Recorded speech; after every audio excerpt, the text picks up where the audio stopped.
പീര പറ്റിക്കാനാണ് ഇപ്പോൾ ചെയ്യാൻ പോകുന്നത്. അതിന് കൊഴുവ കഴുകി വൃത്തിയാക്കി വെച്ചതിൽ ലേശം മഞ്ഞൾപ്പൊടിയും ഉപ്പും പുളിയും വേപ്പിലിട്ട് അടുപ്പത്ത് വെച്ചിരിക്കുന്നതാണ്.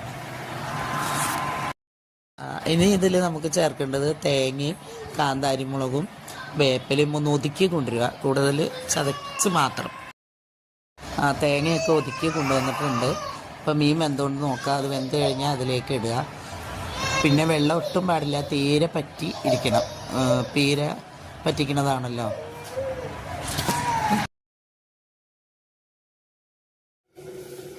അപ്പം നമ്മുടെ മീൻ അടുപ്പത്ത് വെച്ചത് വെള്ളമൊക്കെ വറ്റി പാകമായിട്ടുണ്ട്. അപ്പം നമുക്ക് ഒതുക്കി കൊണ്ടുവന്ന സാധനങ്ങളെല്ലാം ഇട്ട് കൊടുക്കാം. എന്നിട്ടൊന്ന് ഇളക്കി കൊടുക്കുക.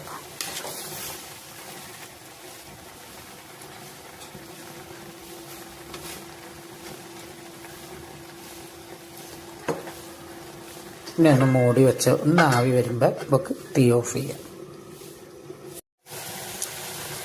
നമ്മുടെ കൊഴുവ പീര വറ്റിച്ചത് റെഡി. കൊഴുവ പീര വറ്റിച്ച് നല്ല ടേസ്റ്റാണ് കേട്ടോ. അത് മതി നമുക്ക് ചോറുണ്ണാൻ.